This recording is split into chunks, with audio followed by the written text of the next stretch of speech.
이제 2020학년도 현대시 두 편 분석하고요. 문제 세 문제를 어떻게 정확하게 풀어나갈 수 있는가, 그 평가원의 출제의 논리를 따라서 함께 살펴보도록 하겠습니다. 여러분들과 함께 살펴볼 작품은 윤동주의 바람이 불어라고 하는 작품이 출제가 됐어요. 그리고 김기택의 새라고 하는 작품이 출제가 됐습니다. 과연 문학을 전공한 선생님들이 어떤 작품을 출제하고 있는가, 이것도 궁금하고요. 또 현대시를 읽을 때 어떤 점을 주안점을 둬서 읽을 것인가, 두 편의 작품을 정확하게 분석하는 요령, 어떤 해설서라든가 거기에 나와 있는 어떤 개념들, 관념적인 틀을 동원해서 이해하는 게 아니고요. 그냥 있는 시를 문장 따라서 그 속으로 그대로 들어가서 있는 그대로 읽어야 된다. 이 점을 항상 강조를 드립니다. 이렇게 해서 두 편을 함께 살펴볼 것이고요. 그리고 세 문제를 출제의 논리가 어떻게 형성이 되어 있나, 정답을 찾아가는 그 패턴, 그 출제의 경로를 함께 살펴보도록 하겠습니다. 제가 항상 강조하는 것은 여러분들에게 사설 모의고사라고 하는 문제 있지 않습니까? 그 문제의 출제 논리하고 이 평가원의 출제 논리는 확실히 다른 것이 있어요. 그래서 여러분들이 이 강의를 통해서 평가원 문학의 출제 논리를 정확하게 익혀 나간다. 문제는 쉽습니다. 이 세 문제는 굉장히 쉽습니다. 난이도가. 그러나 그 정답의 근거라든가 출제의 논리는 너무나도 명확하기 때문에 그 명확한 출제의 논리를 익혀달라는 것이에요. 그래서 여러분들이 시험장에 가서도 실수가 없게 굉장히 흔히 말하는 대로 빠르고 정확하게 하려면 어떻게 해야 되느냐, 요런 문제의 출제의 논리를 정확하게 익혀 나가셔야 된다. 이걸 강조하고 싶은 것이죠. 자, 그럼 윤동주의 바람이 불어, 김기택의 새 작품 분석부터 먼저 하겠습니다. 여러분들이 그냥 문장 있는 그대로만 받아들일 수 있도록 이렇게 시험장에 가서 시를 이해하고 푸는 게 가장 정확하고 논리적인 방법이다. 이렇게 보는 것이죠. 자, 이제 8강째로 와 있습니다. 벌써 현대시 바람이 불어, 김기택의 새.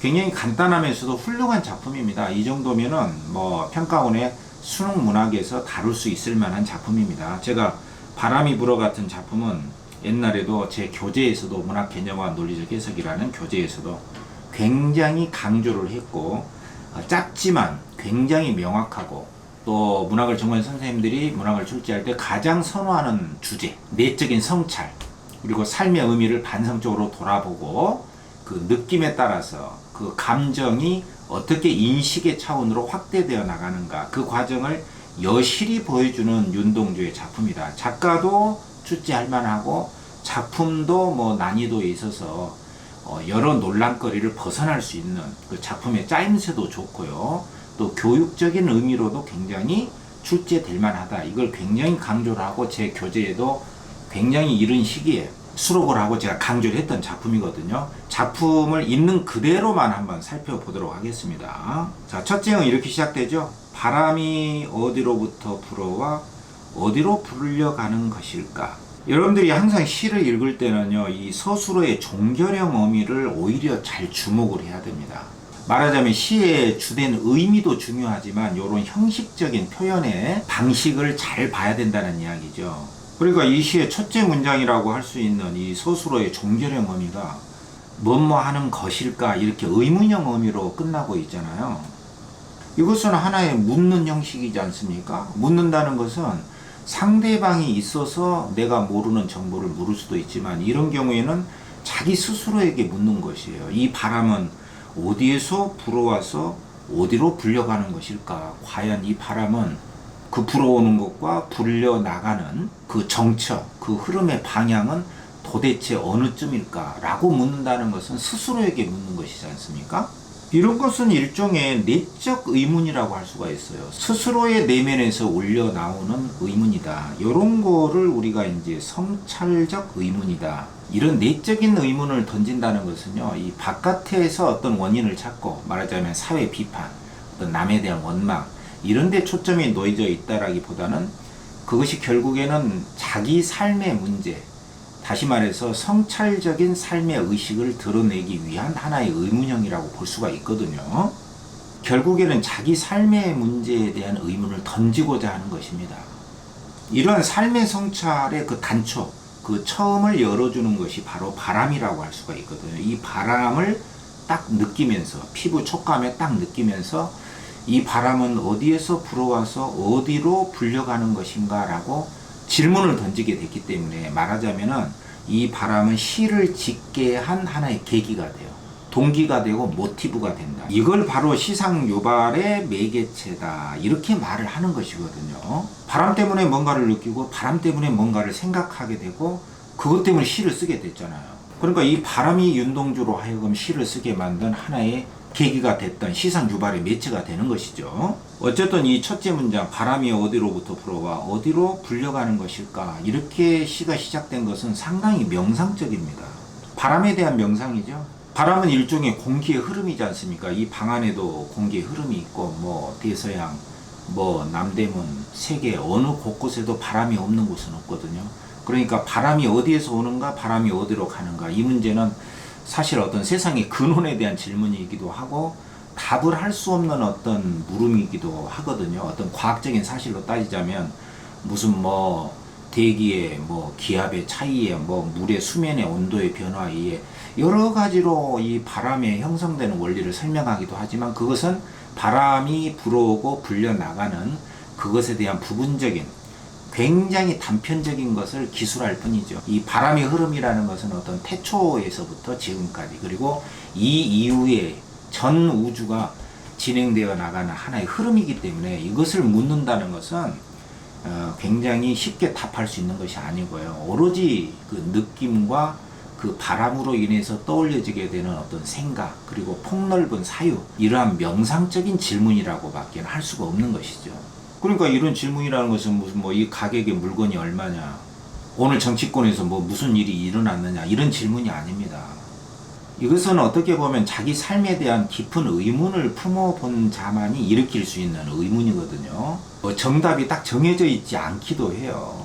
예를 들면은 삶은 어디에서 와서 어디로 가는가, 이런 질문이라든가, 너는 부모에게서 태어나기 이전에 너는 어디에서 왔는가 라고 하는 이런 질문의 종류에 해당이 되거든요. 그러나 대책 없이 이렇게 질문을 탁 던지고 막 무한정하게 확장시켜 나가는 것은 시가 아니고요. 이 시는 일정한 형식 속에서 자기가 화자 자신이 떠올린 질문에 대해서 일정한 답변을 내놓는 형식을 취합니다. 그것은 결국에는, 그 답변이라는 것은 결국에는 화자 자신의 삶의 태도, 그 삶에 대한 인식이라든가 삶에 대한 태도의 문제로, 또 무엇을 지향하는가, 이러한 욕구의 문제로 마지막에는 마무리가 되기 마련이에요. 그게 바로 삶의 정답이기도 하거든요, 사실은. 그래서 윤동주 같은 경우는 이렇게 바람이 어디로부터 불어와 어디로 불려가는 것일까, 이렇게 의문을 딱 던져놓고 바람에 대한 명상을 시작하는 구절로 시작했단 말이에요. 그 다음에는 바람이 부는데 내 괴로움에는 이유가 없다, 이런 문장을 쓴 거예요. 근데 이 문장에서 가장 중요한 것은, 바람은 저렇게 왔다 갔다 하고 있는데 내가 괴로운데 내 괴로움에는 이유가 없다는 것이에요. 핵심이 괴로움이죠. 화자는 괴롭다. 화자는 바람을 느끼면서 돌연 자기 삶의 괴로움을 떠올리게 된다, 이거죠. 이 괴로움이라는 것은 화자의 내적 갈등을 말하거든요. 고뇌죠, 번민이죠, 방황이죠. 그러니까 화자 자신의 내적인 괴로움이 있는데 그 괴로움이 딱 떠올려지게 된 계기를 누가 마련해 줬냐면은 바람이 나의 괴로움을 떠올려지도록, 지각하도록 만들어준 것이죠. 그러니까 이 자연물로서의 바람이라고 하는 것은 화자 자신이 내적으로 괴로워하고 있다, 이것을 떠올려지게 하고 떠올려서 지각하게 하는 기능을 하고 있다, 이렇게 볼 수 있거든요. 근데 이 화자가 내 괴로움에는 이유가 없다라고 했잖아요. 근데 바로 다음 구절에서는 내 괴로움에는 이유가 없을까라고 또 의문형으로 묻고 있어요. 스스로에게 묻고 있죠. 과연 내 괴로움에 과연 어떤 이유가 없을까? 내가 그 괴로움의 원인을 모를 뿐이지 그 이유가 과연 없을까를 스스로에게 묻는 것이에요. 이것은 일종의 내적인 의문을 일으키는 것이고, 괴로움에 대한, 자기의 괴로움에 대한 탐구라고 할 수가 있는 것이거든요. 과연 내 괴로움에 이유가 없을까? 단 한 여자를 사랑한 일도 없다? 시대를 슬퍼한 일도 없다. 이 두 개의 문장은 사실 자기 삶에 대한 성찰입니다. 왜냐하면 내가 내 삶을 돌아볼 때 나는 단 하나의 여자를 사랑한 일도 없어. 여기서 한 여자를 사랑한다는 것은 어떻게 보면은 어떤 적극적이고 열정적인 삶을 의미한다고 볼 수도 있거든요. 여자를 사랑하려면은 그만큼 마음을 쏟고 거기에 정성과 사랑과 열정이 들어가야 되잖아요. 근데 화자에게는 그런 것이 없다는 것이에요. 그런 열정적이고 사랑할 만한 적극적인 삶이 나에게는 결여가 돼 있다. 이렇게 자기 삶을 돌아보는 것이죠. 그리고 시대를 슬퍼한 일도 없다는 것은 그 시대 속에 살고 있으면서도 슬퍼할 만한 일이 있잖아요. 근데 슬퍼할 만한 일이 있음에도 불구하고 나는 이 시대의 아픔에 함께 슬퍼한 적이 없다라고 하는 자기 삶에 대한 성찰이거든요. 말하자면 시대와 더불어서 시대와 함께 아프고 슬퍼하는 이 공감, 시대에 대한 공감이라든가 시대와 함께 한다는 이 동참의식, 이런 게 나의 삶에 결여가 되어 있지 않는가라고 성찰하는 것이죠. 자기 삶을 되돌아보는 것이잖아요. 그래서 단 한 명의 여자를 사랑한 적도 없고 시대를 슬퍼한 일도 없다. 이 없다라고 하는 것은 일종의 부재와 결여, 결핍의 상태를 의미하는데, 여자 사랑에 대한 적극성, 시대 아픔에 동참하지 못한 어떤 시대의 참여의식이, 실천의식이 너무나 부족했음을 솔직히 고백하고 돌아보는 것이죠. 이게 바로 윤동주 씨의 아주 독특한 그리고 아주 철저한 자기 성찰의 의식이다, 이렇게 볼 수 있거든요.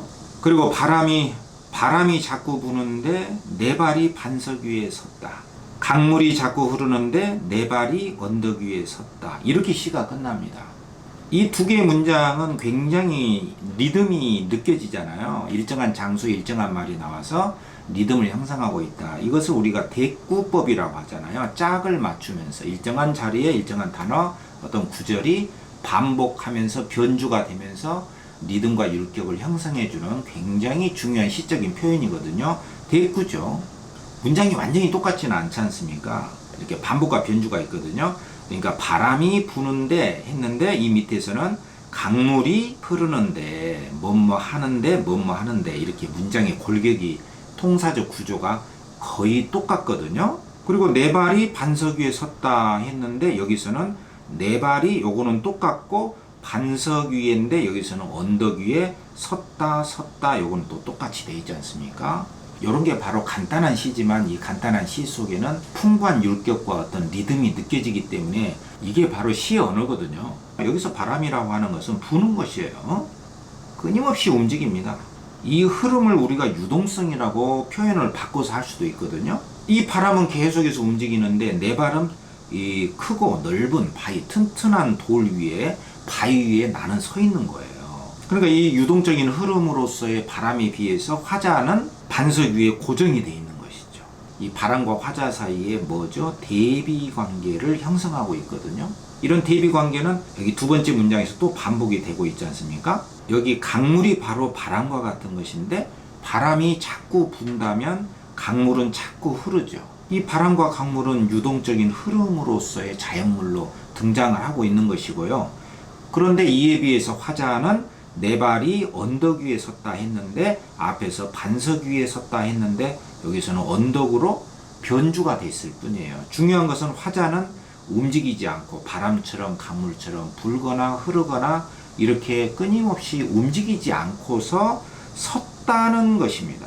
나는 저 바람과 강물처럼 흘러서 움직이지 못하고 나는 여기에 고정돼 있고 정체돼 있다. 이렇게 시가 끝납니다.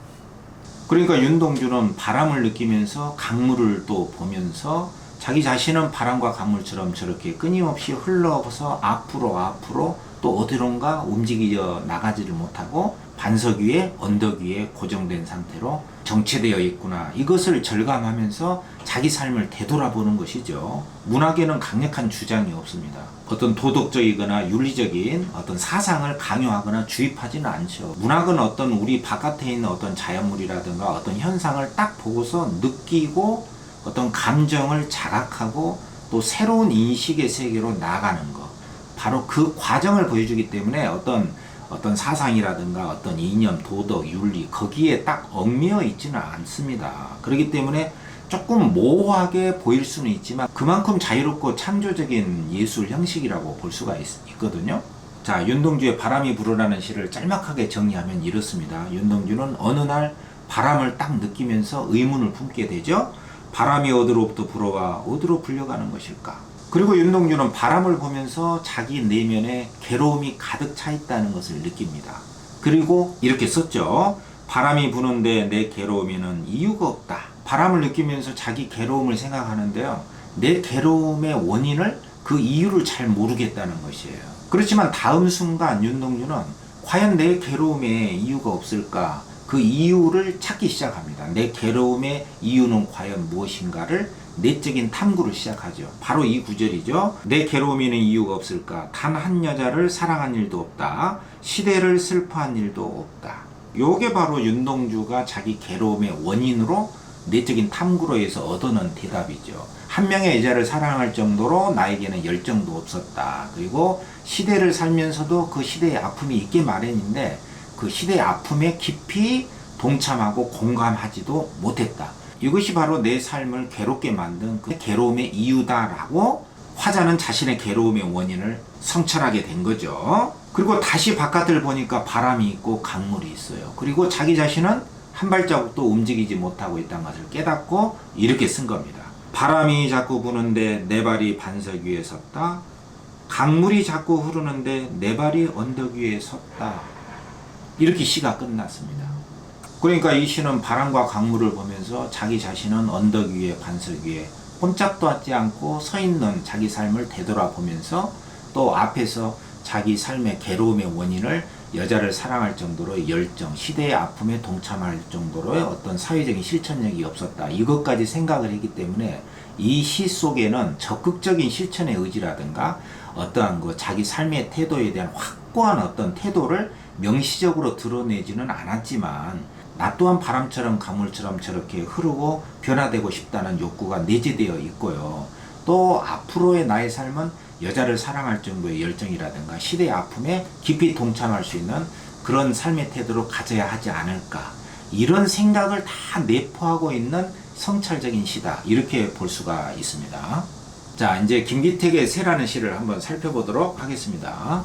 어떤 해설서라든가 어떤 배경 지식을 동원해서 거기에 꿰맞춰서 시를 보지 말고요. 시의 언어를 있는 그대로 그 문장의 논리를 그대로 따라가면서 왜곡시키지 않고 있는 그대로 시를 읽어내는 이 독법이 굉장히 중요하고요. 그게 시에 바짝 다가서는 길이기도 하고 수능 문제를 잘 풀어낼 수 있는 방법이기도 합니다. 대단히 간단하면서도 논리적인 차원에서 우리가 시를 접근해야 된다. 이 점을 강조를 드리고요. 이 시가 약간 분량이 되긴 하지만 있는 그대로 한번 읽어보도록 하겠습니다. 자, 첫째 줄은 이렇게 시작하거든요. 새는 새장 밖으로 나가지 못한다. 요게 이제 하나의 문장이에요. 그러니까 이 시를 쓰게 된 계기가 바로 새거든요. 이 새라고 하는 자연물이 바로 시상유발의 매개체가 돼요. 시상유발이라고 하는 것은 시를 쓰게 된 계기라든가 동기가 됩니다. 이것 때문에 시를 쓰게 된 거예요. 뭔가를 봤거나 들었잖아요. 그러니까 보거나 듣게 되면 어떤 느낌이 일어나고 그 지각됨으로 인해서 어떤 인식이 일어나게 됩니다. 그것은 깨달음일 수도 있고요. 어떤 후회일 수도 있고요. 그것이 바로 이제 시의 주제가 되는 것이거든요. 근데 이 시에서 새는요, 새장 밖으로 나가지 못하는 새입니다. 말하자면은 구속된 존재죠. 여기서 화자가 새를 주목하게 된 이유는 날아야 될 새가 새장 안에 있다는 바로 구속된 상태. 날아야 될 새가 오히려 새장 속에 구속되어 있다는 바로 이 점. 요게 이제 화자가 주목한 새의 의미가 되는 것이거든요. 뭐 새라는 의미가 딱 고정되어 있는 것은 아니고요. 여기에서 새의 의미가 뭐냐, 요걸 잘 봐야 되는 것이죠. 매번 머리를 부딪히고 날개를 상하고 나야 보이는 창살 사이의 간격보다 큰 몸뚱어리. 새장 속의 새에 대한 묘사죠. 새는 새장 속에서 막 머리를 부딪히고 날개도 상하고 그리고 창살 사이의 간격보다도 더 커져버린 새의 몸뚱어리가 있다. 하늘과 산이 보이고 울음 실은 공기가 자유로이 드나드는, 그러나 찰랑거리며 날개를 굳게 다리에 매달아 놓는 그 적당한 간격은 슬프다. 바깥에는 하늘과 산이 보이고요. 또 공기가 자유롭게 드나든다는 것이죠. 이 새장 안에는. 근데 이 공기는 울음을 실은 공기라고 표현을 했어요. 이게 조금 특이한 거죠. 말하자면 새장 안의 공기는 울음이 있다는 것이고요. 이 공기 속에 울음이 왜 있냐면요. 바로 밑에 살랑거리며 날개를 굳게 다리에 매달아 놓는, 그러니까 날개가 있는데도 다리에 굳게 매달아 놓은 날개. 날지 못한 날개가 되겠죠. 그리고 창살들이 적당한 간격을 벌리면서 설정이 되어 있는 그 창살의 풍경. 그것은 슬프다라고 표현을 한 거예요. 창살 속에 있는 공기는 울음이 있는 공기고 창살의 간격이 있는 그 세장 안은 슬프다. 날아야 될 새가 세장 안에 구속되어 있는 그 상황을 화자는 슬픈 상황이다라고 쓰고 있는 것이죠. 그 창살의 간격보다 넓은 몸은 슬프다. 슬프다를 반복하고 있지 않습니까? 그 넓은 새의 몸, 비대해진 새의 몸을 보니 화자는 슬프다라고 표현을 하고 있는 것이에요. 왜 저렇게 갇혀서 몸집만 커져 버렸을까? 구속된 새에 대한 슬픔이죠. 넓게 힘차게 뻗을 날개가 있고 날개를 힘껏 받쳐줄 공기가 있지만 새는 다만 네 발 달린 짐승처럼 걷는다. 요게 또 하나의 문장이죠. 이 간단한 하나의 문장에는 시의 율격이 느껴지지 않습니까? 여기에 보면은 넓게 힘차게 뻗을 날개가 있고 이 날개를 힘껏 받쳐줄 공기가 있지만, 그러니까 날개가 있고 공기가 있지만 문장의 골격은 이겁니다. 새는 다만 네 발 달린 짐승처럼 걷는다. 갇힌 새에 대한 묘사가 계속 나오고 있죠. 부지런히 걸어 다리가 굵어지고 튼튼해져서 닭처럼 날개가 달아질 때까지 걷는다. 새장문을 활짝 열어놓아도 날지 않고 닭처럼 모이를 향해 달려갈 수 있을 때까지 걷는다. 이 두 개의 문장은요, 사실은 앞의 문장의 연속선상에서 계속 부연되는 과정이거든요. 다시 말하면 여기 이 문장 있잖아요. 새는 다만 네 발 달린 짐승처럼 걷는다. 요 문장을 더 자세히 확장을 시켜놓은 문장이거든요. 날아야 될 새인데 네 발 달린 짐승처럼 걷는다 했으니까 어떻게 걷느냐를 더 부연해서 자세히 서술한 거예요. 이를테면 부지런히 걸어 다리가 굵어지고 튼튼해져서 닭처럼 날개가 귀찮아질 때까지 걷는다. 날개가 있어도 날개를 쓰지 못하니까요. 또 새장문을 활짝 열어놓아도 날지 않고 닭처럼 모이를 향해 달려나갈 수 있을 때까지 걷는다. 걷는다. 어떻게 걷느냐. 이렇게 자세히 첨가하고 부연해 놓음으로써 시의 언어를 계속 이어가고 있는 이런 창작의 원리를 볼 수가 있거든요. 말하자면 이 부분에서는 닭처럼 걷고 있는 새에 대한 안타까운 모습을 보여주고 있는 것이잖아요. 걸으면서 가끔 창살 사이를 채우고 있는 바람을 부리로 쪼아본다. 창살 속에 갇혀 있으면서 바람을 쪼고 있는 새에 대한 묘사죠. 아직도 벽이 아니고 공기라는 것을 증명하려는 듯이 도치가 돼 있죠. 말하자면 새는 그 스스로가 이 벽에 갇힌 것이 아니라 자유로운 공기가 있다는 것을 증명하려는 듯이 공기를 쪼아본다. 바람을 부리로 쪼아본다라고 서술한 거죠. 이것은 이 화자가요, 새가 공기 속을 자유롭게 날았으면 하는 이런 바람, 이런 것들이 이 속에 내포되어 있는 구절이거든요. 유리보다도 더 환하고 선명하게 전망이 보이고 저 하늘에 울음소리, 숨내음 자유롭게 움직이도록 고안된 공기, 그 최첨단 신소재의 부드러운 질감을 음미하려는 듯, 그렇게 새는 걸으면서 가끔 창살 사이를 채우고 있는 바람을 부리로 쪼아본다 이겁니다. 그러니까 그 뒤에 문장은 이 앞의 문장, 이 미음이라고 하는 이 문장의 도치된 부분이라고 할 수가 있죠. 화자에게서는 이 새가 닭처럼 저렇게 무겁게 걷고는 있지만 화자는 저 새가 여전히 바람 속을 자유롭게 날아다니고 있는 그 모습을 상상해 보는 것이죠. 이 미음에 나와 있듯이 걸으면서 가끔 창살 사이를 채우고 있는 바람을 부리로 쪼아본다. 이러한 새의 모습을 통해서 새가 자유롭게 움직이도록 고안된 이 최첨단 소재로 된 이 공기를 아직까지 잊지 않고 음미하려고 하는 것 같구나. 이런 구절들을 통해서 새가 창살 속에서 벗어나서 닭처럼 살지 말고 이 새의 본질에 맞게 날아갔으면 하는 그 마음을 이 시 속에 담아냈다. 이렇게 볼 수가 있는 것이죠. 자, 이제 43번부터 들어가 보겠습니다. 문제풀이죠. 가에 대한 이해로 가장 적절한 것은, 이 이해 문제는요, 문학에서 이해라고 하는 것은 일치 문제라고 생각하시면 되고요. 또 감상이라든가 뭐 해석 문제로 봐도 됩니다. 그러니까 문학을 출제하시는 선생님들이 쓰는 용어 중에 하나가 문학 출제에서 뭐 일치라고 해도 되고 감상, 해석, 이해 요런 용어를 쓰기 때문에 가장 적절한 그 작품의 내용으로 가장 적절한 일치되는 내용을 고른다 이렇게 생각하시면 됩니다. 일단은 정보적인 차원에서 작품에 대한 정보 나와 있느냐 일치 그것을 통해서 감상도 하고 해석도 해야 되는 것이기 때문에 일단은 주관적인 해석보다도 일단 팩트에 근거해서 문제를 풀어주는 게 좋습니다. 뭐 문학이라고 해서 주관적으로 자기 마음대로 상상하고 주관적으로 마음대로 해석해도 된다는 것은 결코 아니다. 여러분들 이건 알고 계시죠? 일치입니다. 사실에 근거해야 된다. 그리고 문학을 출제한 선생님들이 사용하는 이 선지의 논리, 이 문장의 논리를 잘 보셔야 됩니다. 예를 들면 1번에 보시면은 불려가는 피동 표현을 통해 그랬단 말이에요. 그러면 이것은 A를 통해 이런 말이잖아요. 그러면 이 부분은 대부분 맞다라고 생각하시면 돼요. 왜냐면은 A를 통해서 뭐 B를 강조한다, B를 부각한다라고 했을 때는 일단은 이 B 부분이 맞냐 틀리냐 여기 중요한 것이거든요. 물론 여기 A를 통해 했는데 A가 틀릴 수도 있어요. 그러나 이런 문장의 스타일에서는 A를 통해서 B를 강조한다, 부각한다 라고 했을 때는 A는 이미 나와 있는 것이고요. 그 A를 통해서 B가 진짜로 강조되고 있거나 부각되고 있느냐 요거를 살펴보는 게 핵심입니다. 그러니까 답은 어디에 있느냐 이 B 부분에 있다 이거를 먼저 명확하게 아시는 게 중요합니다. 빨리 풀어야 되잖아요. 그러니까 불려간다 이게 피동이냐 아니냐 요걸 묻는 게 아니에요.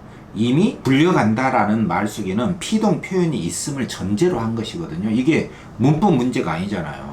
그러니까 예를 들어서 부르다 하면은 이게 능동이고 불리다 하면은 이게 피동이다. 근데 이게 불리다가 부름을 당한다 또는 불려간다라고 했을 때 불리다가 피동이냐 능동이냐 이러한 문법을 묻는 게 아니잖아요. 문학이기 때문에 불려간다 이것은 이 불려간다 속에는 피동이 있다. 이것은 이미 전제가 된 것이기 때문에 이것을 그냥 인정을 하고 먹고 들어가야 되는 것이지 여기에 뭐 시선이 오래 머물면 안 되거든요. 그러니까 이러한 표현을 통해서 결국에 이 뒷부분이 맞냐 틀리냐 그걸 먼저 봐야 되거든요. 근데 이 시가 화자 자신이 처한 현실에 순응을 하려는 화자의 태도를 강조하고 있느냐. 근데 이 바람이 불어라는 시는 아까 우리가 읽어봤잖아요. 바람은 저렇게 불어오고 강물은 저렇게 흐르는데 나는 이 반석 위의 언덕 위에 나는 이대로 서 있다.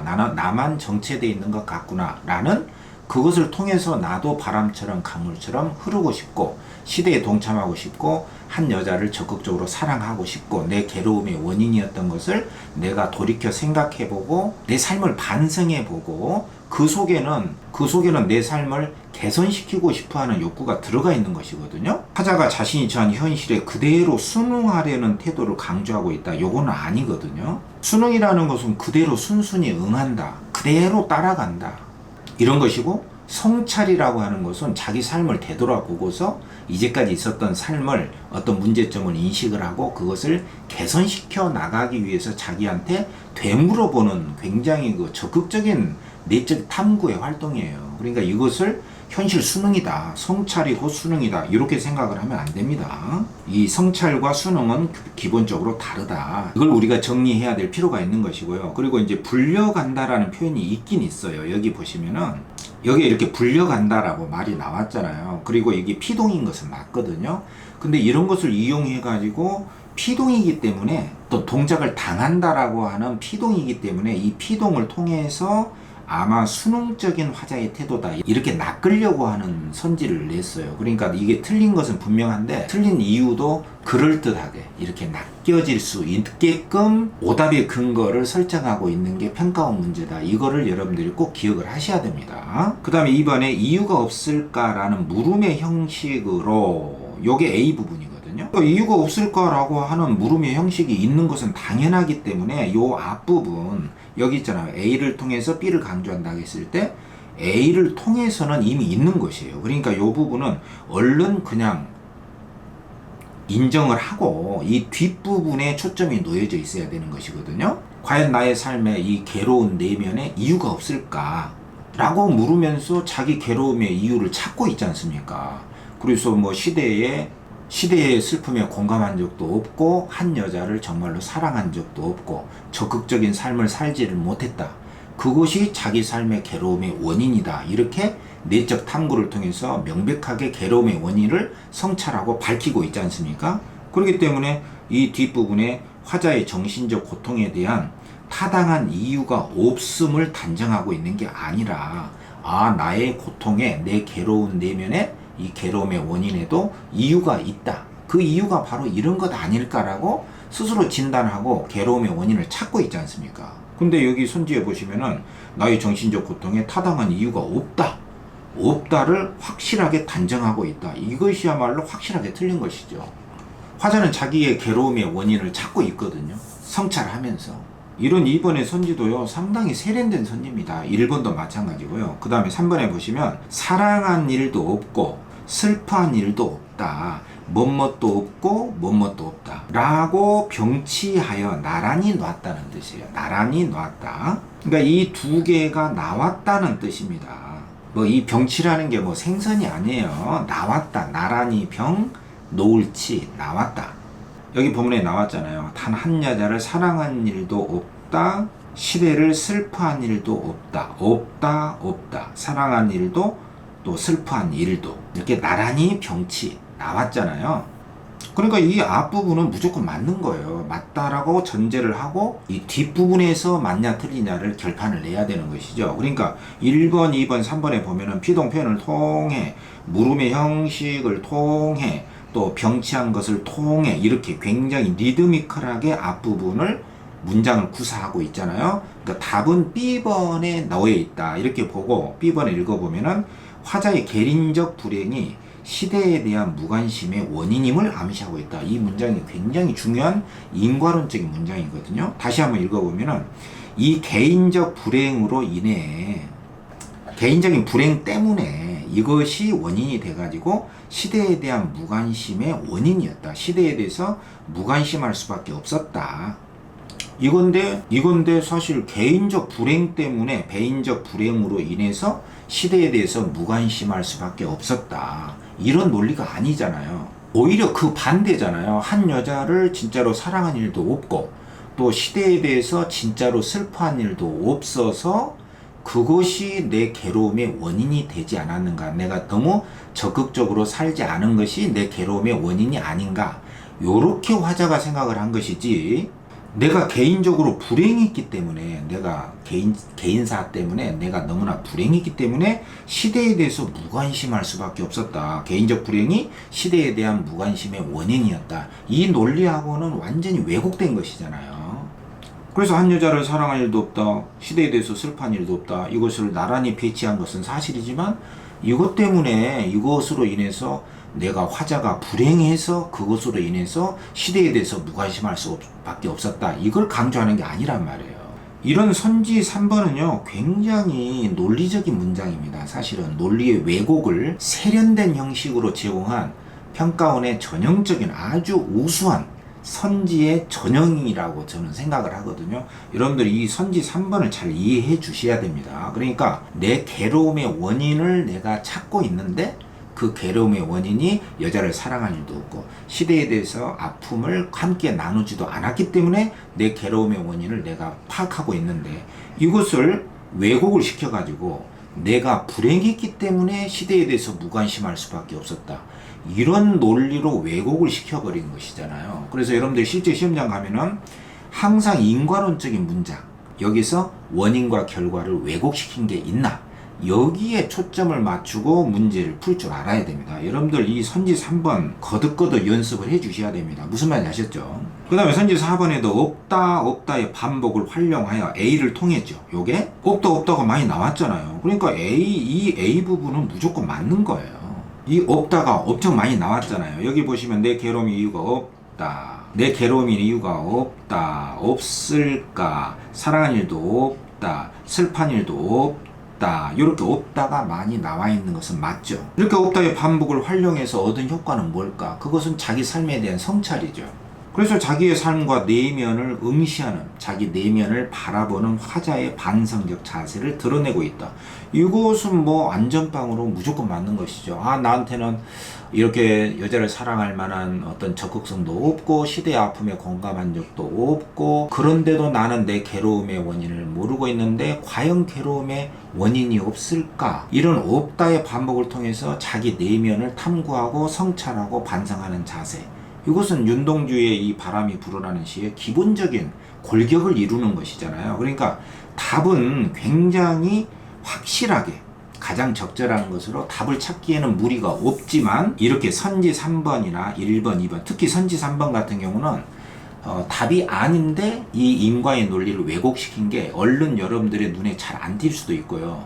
이렇게 논리적인 문장을 연습하지 않으면 이 3번을 시험장에서 무슨 소리인지 잘 모를 수도 있습니다. 그러니까 시에도 논리가 있습니다. 시에도 항상 A 때문에, A로 인하여, A로 말미암아 내 괴로움의 원인은 무엇일까를 탐구하는 논리가 이 바람이 불어라는 시 속에 굉장히 치밀하게 들어있다.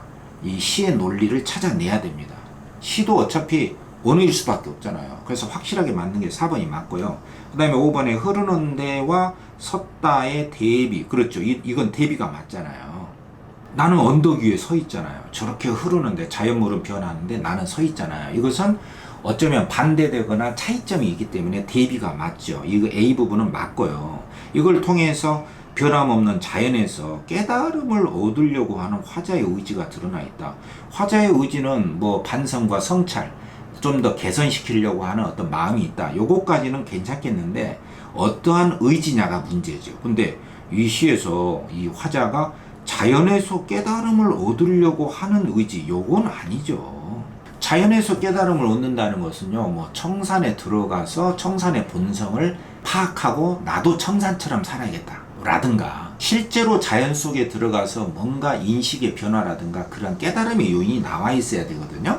그런데 이런 경우는 강물이 저렇게 자연스럽게 흐르는 모습인데 나는 이렇게 언덕 위에 그대로 고정되어 있구나 라고 하는 표현을 통해 가지고 대비를 통해서 자기 삶을 성찰적으로 바라보고 있는 그러한 성찰적인 태도를 강조하는 것이지, 자연 속에서 깨달음을 얻으려고 하는 의지, 이거하고는 관계가 없다. 그래서 틀린 거예요. 그리고 강물이 흐른다는 것도 변함없는 자연이 아닙니다. 이게 강물은 흐르는 것이지 변함없는 게 아니잖아요. 5번 자체의 논리가 성립하지 않기 때문에 틀린 것이다, 이렇게 볼 수 있고요. 이 43번 문제에서는 제가 앞으로 시에서도 시 속의 내용을 가지고 인과론적인 논리라든가 사실의 왜곡을 설정하는 방식이 점점 더 세련화되고 있기 때문에, 특히 43번의 3번과 같은 이러한 선지의 논법, 사랑한 일과 슬픈 일을 병치하여 화자의 개인적 불행이 시대에 대한 무관심의 원인임을 암시하고 있다. 이러한 사실의 왜곡 패턴을 꼭 여러분들이 익히셔야 된다. 이 점을 강조를 할게요. 자, 44번. 다음에 제시된 선생님의 안내에 따라 기억 미음을 탐구한 내용으로 적절치 않은 것은 보기 문제이기 때문에 보기에 나와 있는 그 설명 내용하고 제시문, 그리고 선지와의 논리, 이 3자 관계가 다 일치가 돼야 된다. 요건 아시죠? 보기에 보면은 공기와 바람은 똑같습니다. 공기가 바람이고 바람이 공기거든요. 눈이 안 보이죠. 사물의 움직임을 통해 지각이 되고, 바람 자체는 안 보이지만 바람에 의해서 흔들리는 나뭇가지에 의해서 바람이 분다를 느낄 수가 있죠. 그리고 공기와 바람은 계속 움직이며 대상에 영향을 주는 힘으로 인식되기도 합니다. 하나의 힘이다. 시에 어떻게 활용되는지 알아봅시다. 그러니까 가번의 윤동주의 바람이 불어에도 바람이 나오고요. 나번의 김기택의 새에도 공기가 나오죠. 이 바람과 공기의 속성이 각 시에서 어떻게 활용이 되고 어떤 의미를 발휘하고 있는가, 그 기능이 뭐냐, 요거를 묻는 문제거든요. 그래서 1번에 보면은 기억에서 움직임이라고 하는 바람의 속성을, 이 바람의 속성을 통해서 괴로움이라는 화자의 내면의 흔들림을 지각하는 계기로 활용하고 있다. 이 바람을 기억 부분에서 어떻게 활용하고 있는가, 요걸 묻는 것이거든요. 기억을 보면 여기 기억이잖아요. 바람이 부는데 내 괴로움에는 이유가 없다. 요 기억에서 보여주고자 하는 바는 바람이 불면서 내 괴로움을 생각하고 있잖아요. 말 바꾸면 바람이 불지 않았더라면 화자는 자기 내면의 괴로움에 대해서 이렇게 선명하게 지각을 안 했을 수도 있다, 이거죠. 그래서 1번 선지에 움직이는 바람의 속성을 통해 화자의 괴로움을 지각하는 계기로 활용하고 있다라고 하는 이 말이 맞다는 것을 알 수가 있죠. 왜냐하면 바람 때문에 화자 내면의 괴로움을 느끼게 됐기 때문에 맞는 것이죠. 그 다음에 2번에 니은에서는 끊임없이 움직이는 바람의 속성을 활용해서 이 앞부분은 맞습니다. 선지 1번에서도 움직이는 것이 바람이고 여기서도 움직이는 것이 바람이기 때문에 이 앞에 부분은 틀릴 수가 없단 말이에요.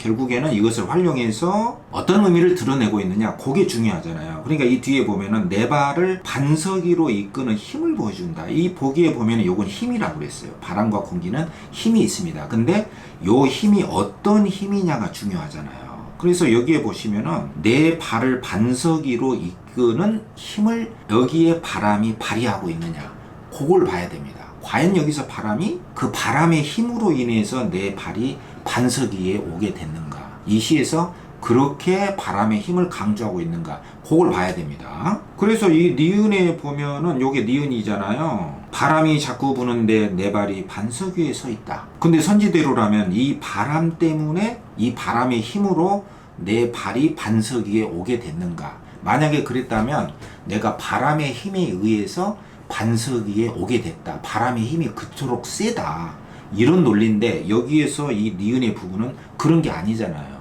근데 이 니은에서는 바람의 힘 때문에 내가 반석 위에 오게 된 게 아니라 바람은 저렇게 끊임없이 불어오는데 나는 이 튼튼한 돌, 이 바위덩어리 위에 꼼짝하지 않고 서 있다. 나는 정체돼 있다. 바람과 대비되어 나는 정체가 되고 있다. 나는 흐르지 못하고 고정되어 있지 않는가, 이러한 성찰과 반성의 느낌을 불러일으키는 계기가 바람의 역할로 제시가 된 것이지, 이 바람 때문에 내가 반석 위에 내 발이 오게 됐다, 그렇게 바람의 힘이 세다, 그걸 강조한 게 아니란 말이에요. 요게 틀려서 답입니다. 요런 게 이제 최근에 시에서의 논리, 이 논리를 어떻게 왜곡시켜서 답을 만들어내고 있는가, 그 패턴을 우리가 볼 수가 있거든요. 여러분들 이 앞에 43번이나 44번의 2번 선지가 왜 틀리는가, 답을 어떻게 틀리게 설정하고 있는가, 그걸 잘 봐야 됩니다. 그 다음에 3번에서는 디귿에서는 자유롭게 창살 사이를 이동하는 공기의 속성을 통해, 그러니까 공기는 뭐 자유롭게 이동하잖아요. 그러니까 이 앞에 부분은 맞아요. 이걸 통해서 새가 처한 상황을 부각하는 데 활용하고 있다. 여기서 새가 처한 상황이라고 하는 것은 구속입니다. 구속. 새장 속에 새가 갇혀 있음이죠. 그러니까 이 공기라고 하는 것은 자유롭게 이동하는데 공기에 대비해서 새는 새장 속에서 꼼짝도 하지 못하고 구속되어 있다. 바람과 대비되는 새의 구속된 상황을 부각하고 있다. 여기서 말하는 부각은 대비적 관점이 되겠죠. 그리고 이 선지는 맞는 거예요. 자, 디귿을 참고로 보면 요거죠. 디귿이 바로 이겁니다. 울음 실은 공기가 자유로이 드나드는, 그러니까 새장 속에 이 공기와 바람은 자유롭게 드나들고 있죠. 그러나 그 속에 새는 구속되어 있습니다. 그렇기 때문에 여기 새장 안의 공기는 울음이 있는 슬픈 공기죠. 그러나 그 공기는 자유롭게 드나들고 있는 반면에 새는 날개가 있어도 거기에 구속되어 있는 것이죠. 이렇게 대비적인 관점에서 새가 처한 구속적인 상황을 대비적인 관점에서 공기의 속성을 활용하고 있다. 그렇기 때문에 확실하게 맞다, 이렇게 볼 수가 있는 것이고요.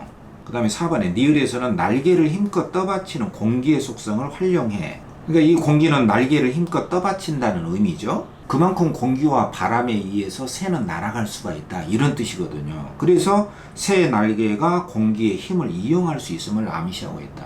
이 바람과 공기의 힘에 의해서 새는 날아갈 수가 있다. 그 점이 이 니을 속에 들어가 있다는 뜻이거든요. 니을을 한번 읽어보죠. 자, 니을이 이거거든요. 이 니을이 날개를 힘껏 떠받쳐줄 공기, 여기에 밑줄이 그어져 있잖아요. 그러니까 이 공기라고 하는 것은, 그러니까 여기에 이 공기는 수식을 받는 말인데 어떤 공기냐면은 날개를 힘껏 떠받쳐 줄 수 있는 공기예요. 그러니까 얼마든지 날아가게 해줄 수 있는 힘을 지닌 그 바람의 공기, 그 공기에 의해서 새는 날아갈 수가 있다, 이러한 뜻이 이 속에 들어가 있잖아요. 이런 뜻이 이미 들어있다라고 해서 이것을 우리가 전제라고 하거든요. 전제. 이미 그 앞에, 앞전 들어있다. 들제자. 이게 프레미스거든요. 그러니까 뭐 예쁜 소녀, 하면은 이 수식을 받는 이 소녀 속에 뭐가 들어있냐면은 예쁘다라고 하는 뜻이 이미 들어가 있단 말이에요. 그리고 예쁜 소녀라고 하는 구절 속에는 소녀라고 하는 대상을 서술자가 긍정적으로 보고 있음이 이미 들어가 있는 거죠. 너무나 당연한 거. 그래서 강조할 필요가 없을 정도로 너무나 당연하게 이미 그 속에 의미가 들어가 있는 바로 그거. 그게 전제예요. 그러니까 이 리을 문장에서 공기라고 하는 것은 얼마든지 날개를 떠받쳐줄 수 있고 새가 날아갈 수 있게 하는 것이기 때문에 이 공기를 통해서 새 날개가 공기의 힘을 이용할 수 있음을 암시하고 있다. 이 암시라는 게 전제라고 그랬죠. 그러니까 당연히 이 공기와 바람을 통해서 새는 날아갈 수가 있고 이 바람과 공기는 그 정도의 힘을 가지고 있다. 이것은 당연히 맞는 것이에요. 이런 선지도 여러분들 공부를 잘 해놓으셔야 됩니다.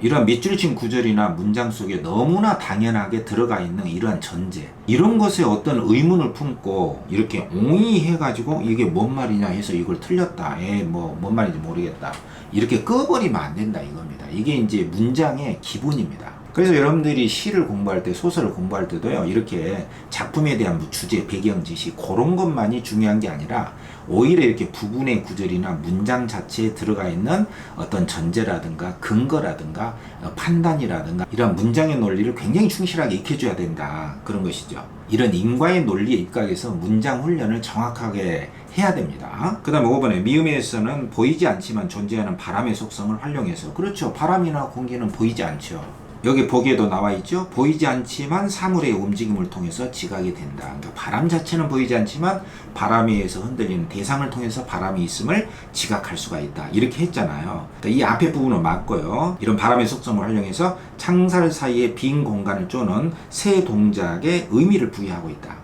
새가 창살 사이에 빈 공간을 쫓는다는 것은 이 빈 공간에는 뭐가 있냐면은 이 빈 공간에는 다름 아닌 바람과 공기가 있죠. 그러니까 새가 이 바람이나 공기를 쫓는다, 이런 표현을 통해서 새의 동작에 의미를 부여한다. 이 의미가 뭐냐면은 이 새가 새이기 때문에 이 공기를 활용해서 얼마든지 날아갈 수 있음을 암시하고 있는 것이잖아요. 일단은 미음을 한번 읽어보죠.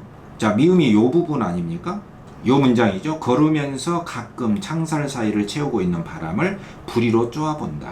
근데 여기 나와 있는 바람이라고 하는 것은 아까 선지에 나와 있듯이 눈에 보이지 않죠. 그 눈에 보이지 않는 바람을 부리로 쪼아보는 새의 동작에 의미를 부여하고 있다. 어떤 의미냐? 바로 이 바람을 이용해서 새는 얼마든지 날아갈 수도 있는데 새장 속에 새는 구속된 상태로 닭처럼 걷고 있잖아요. 이 바람을 부리로 쪼아본다는 것은 바로 새가 날 수 있다는 것, 그 새의 자유로운 본성을 강조하고 있는 그 의미를 드러내고 있는 것이죠. 이게 바로 새의 동작에 의미를 부여하고 있다는 뜻이에요. 새는 날 수 있다. 그러나 창살 사이에 있는 그 빈 공간에 있는 바람을 쪼고 있을 뿐이다. 화자가 보기에 안타깝다. 요런 의미를 표현하고 있다, 이런 뜻이거든요. 요런 선지도요, 상당히 그 문학 선지로서는 상당히 훌륭하고 굉장히 잘 쓴 선지입니다. 여러분들 문학을 전공한 선생님만이 쓸 수 있는 요런 선지예요. 그래서 4번이라든가 5번, 선지 4번, 5번 굉장히 선지가 좋고 답은 물론 2번이 틀려서 답이죠. 자, 45번에 이제 마지막이죠. 보기를 바탕으로 나를 감상한 내용으로 적절치 않은 것은, 이 보기 문제는 대부분 적절치 않은 것으로 나오거든요. 그러니까 완전히 틀린 거 하나를 찾아야 됩니다. 보기를 바탕으로, 보기에 입에되면 안 되고, 그리고 제시문과 일치가 돼야 되겠고, 선지하고도 이 3자 관계가 일치가 돼야 됩니다. 그래서 나의 김기택의 새라고 하는 시를 너무나 자유롭게 주관적으로 제멋대로 해석하지 말고 이 보기에 입각해서 감상하라는 내용이기 때문에 이 보기 내용을 일단 잘 봐야 됩니다. 이 보기에서 새에서, 이 새라는 시에서 세장에 갇힌 새라고 하는 것은 일상의 안온함, 이 평온함에 길들어서 자유를 억압하는, 여기까지가 수식어죠. 이러한 일상을 벗어나지 못하는 현대인의 알레고리다라고 했거든요.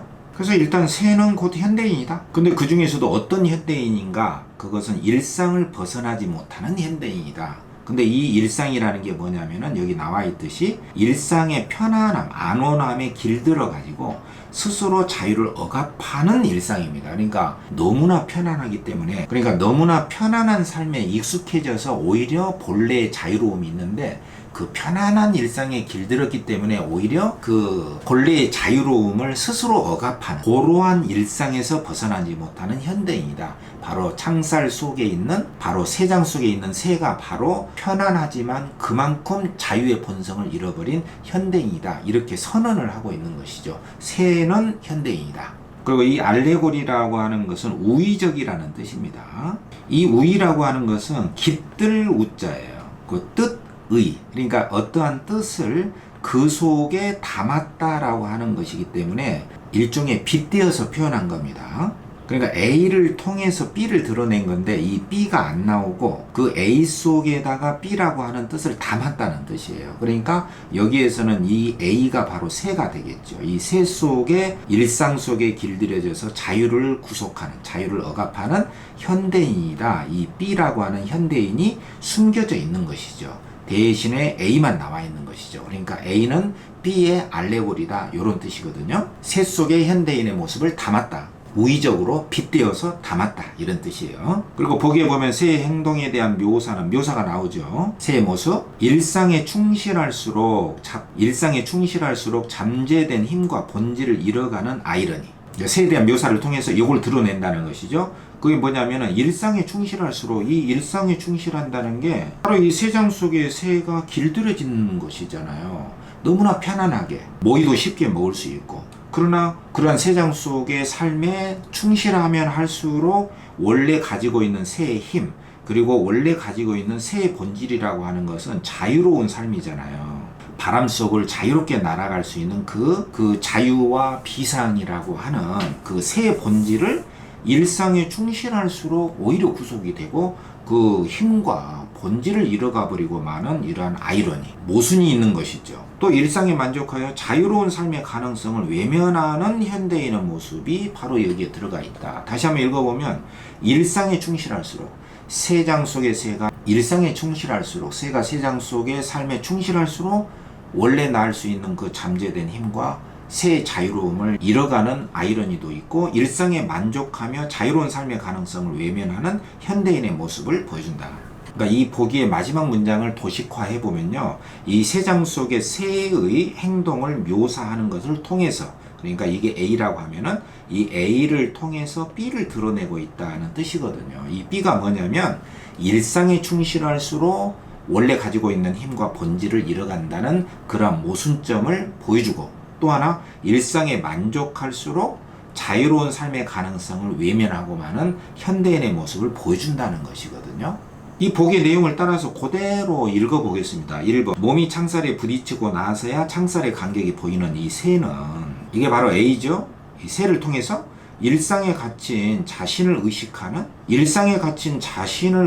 현대인의 모습을 보여준다. 이 새는 곧 일상에 갇힌 구속된 현대인의 모습이라고 했잖아요. 그러니까 맞는 것이고요. 그 다음에 2번에 바깥 풍경이 보일 정도로 적당한 간격의 창살로 된 이 새장은, 이 새가 살고 있는 창살 속의 이 새장이라고 하는 것은 요게 A가 되겠죠. A는 곧 무엇인가? 이 새장은 안온함, 평안하죠. 안온함, 아주 편안하고 평온하죠. 그러면서도 이 새장이라고 하는 것은 새의 본질과 힘을 막아버리잖아요. 잃게 만들잖아요. 그렇기 때문에 억압성이라고 하는 양면성, 양가성을 지닌 일상을 보여주는군 했으니까, 이 새장이라고 하는 것은 편안하고 안온함도 있지만 그 이면에 길들임으로써 구속하고 억압을 하는 양면성, 양가성을 지닌 일상을 보여준다 했기 때문에 당연히 맞는 것이거든요. 그 다음에 3번에 닭처럼 날개가 귀찮아질 때까지 부지런히 걷는 새는, 이게 A가 되겠죠. 새는 날지 못하고 닭처럼 부지런히 걷고 있잖아요. 그러니까 A 부분이 맞는데, 이 A라고 하는 새가 뭐냐면은 성실한 생활인데, 다시 말해 일상에 충실한 생활인데 그것은 곧 잠재력의 상실이다. 본래 새가 지니고 있는 날아갈 수 있는 힘이 있는데 그 힘을 잃어버리는 잠재력의 상실로 이어지고 마는 아이러니, 모순을 보여준다 했기 때문에 맞는 것이죠. 그 다음에 4번에 새장문이 열려도 날지 않고 모이를 향해 달려갈 수 있을 때까지 걷는 새는, 이런 새가 나왔잖아요. 이게 A죠. 이 새가 뭐냐, 이 B 부분을 잘 봐야겠죠. 자신의 본질에 충실하다 보니, 이 본질이 뭐냐면은 바로 새가 날 수 있는 힘과 본성 아닙니까? 근데 이 날 수 있는 힘과 본성에 충실하면 충실할수록 날 수 있겠죠. 근데 이런 본질에 충실하다 보니 오히려 자유를 상실하게 되는 상황이다. 이것은 논리적으로 안 맞는 것이잖아요. 왜냐하면 새가 자기의 본질에 충실하지 않았기 때문에 날 수가 없는 것이지, 자기 본질에 충실하다 보니 오히려 자유를 상실한다. 이것은 사실과 논리에 안 맞는 것이죠. 이것은 인과의 논리를 왜곡시켜서 답을 만든 것이에요. 이게 굉장히 좋은 선지입니다.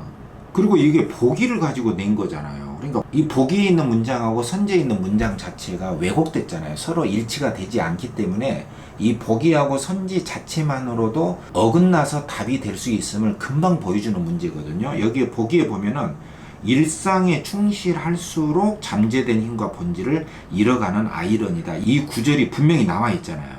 그러니까 새에게 잠재된 힘과 본질을 잃어가게 된 그 이유는 뭐냐면은 너무 일상에 충실할수록, 너무 새장 속의 삶이라고 하는 그 새장 안에 일상에 충실할수록 새에 잠재된 힘과 본질을 잃어간다. 이 말이거든요. 그러니까 이 문장의 패턴은 요거거든요. 이런 인과의 문장이에요, 사실은. A일수록 B다, A로 인해 B다, A 때문에 B다. 이게 인과의 문장이거든요. 그래서 여기 인과의 논리 중에 A에 해당하는 것이 이거예요. 이 A가 바로 새장 속의 새가 날마다 닭처럼 그렇게 걷는 일상의 삶에 충실할수록 A일수록 A 때문에 새 자신의 본래의 힘과 자유롭게 날아갈 수 있는 그 본질, 그 본성을 상실할 수밖에 없다. 일상적인 삶에 충실할수록 상실해 간다. 이 A에 해당하는 것이 바로 새장 속의 새가 날마다 닭처럼 걷고 있는 그 무기력한 일상의 삶에 해당하는 것이 A잖아요. 그러한 일상의 삶에 충실할수록 새가 가지고 있는 본래의 힘, 날 수 있는 힘, 그리고 자유로운 그 본성을 상실할 수밖에 없다. 그래서 일상의 삶에 충실할수록 상실하게 된다는 이 인과관계가 분명히 나와 있잖아요. 이 보기에 나와 있고요. 시에도 나와 있습니다. 근데 이 선지 4번에 보면은 자신의 본질에 충실하다 보니 오히려 자유를 상실하게 됐다 해가지고 요 인과의 관계를 완전히 왜곡을 시킨 거예요. 이것은 이 B에 해당하는 이 본질 부분이 있잖아요. 이 본질에 충실하다 보니 오히려 자유를 상실했다. 이런 왜곡된 논리를 설정하고 있는 방식을 보여주잖아요. 여러분들 이렇게 왜곡된 논리를 설정하는 이런 패턴을 잘 주목해서 익혀놔야 되거든요. 그래서 4번이 틀렸고요. 이게 왜 틀렸는지를 확실하게 명확하게 인지가 돼야 됩니다. 그래서 이런 선지는요, 아까 바람이 불어라는 43번의 이 선지 3번 있잖아요. 43번에 3번이 보여주는 왜곡된 논리 있잖아요. 이런 거 아까 기억나시죠? 화자의 개인적 불행이 시대에 대한 무관심의 원인이다. 자기가 불행해서 시대에 대해서 무관심할 수밖에 없었다. 이러한 왜곡의 논리. 그리고 44번에 2번 있잖아요. 이 움직이는 바람의 속성을 통해서 그 바람이 내 발을 반석 위로 이끄는 그 힘을 보여주는 쪽으로 활용하고 있다. 이런 것은 대단히 왜곡된 논리잖아요. 그래서 여러분들 이런 문제는요, 시를 활용해서 시에 나타난 정보를 어떻게 왜곡된 논리로서 출제할 수 있는가, 그 가능성을 훌륭하게 보여주는 최근 출제의 경향을 뚜렷하게 우리가 알 수가 있는 문제거든요. 그러니까 여러분들 이런 문제들을 잘 익혀두셔야 됩니다. 자, 마지막으로 5번이죠. 하늘을 자유롭게 날도록 날개를 밀어올리는 공기를 그저 음미할 대상으로만 여기는 듯한 이 새가 A죠. 이 새는 뭐냐면은 자유로운 삶의 가능성을 외면하고 일상에 안주하려는 현대인의 모습을 보여준다. 이러한 새는 곧 현대인이다. 이러한 논법이기 때문에 5번도 역시 보기에 입각해서 새는 현대인의 알레고리다. 맞다. 일상에 안주하려는 현대인의 모습이다. 라고 하는 이 논법에 맞잖아요. 그래서 5번은 맞고 4번이 틀려서 답이다. 자, 여기까지 해서요. 윤동주의 바람이 불어라는 시하고 김기택의 새 두 편의 시를 분석을 했고요. 세 개의 문제를 우리가 심층적으로 분석하고 살펴봤거든요. 현대시가요, 최근에는 출제 경향이 시 속에 들어가 있는 정보 내용을 왜곡된 논리 형식을 통해서 일정한 패턴을 보이면서 출제가 되고 있습니다. 아까 제가 그 분석을 해줬을 때 제가 조심해달라라고 하는 선지들 있지 않습니까? 그런 선지 속에서 어떻게 정보를 왜곡시키고 있는가, 특히 인과의 논리는 굉장히 중요한 출제의 포인트예요. 제가 해설하고 강조했던 그 내용을 중심으로 해서 익혀나가시면 여러분들이 문제를 잘 풀어낼 수 있을 것이라고 봅니다. 자, 여기까지 하겠습니다. 수고했습니다.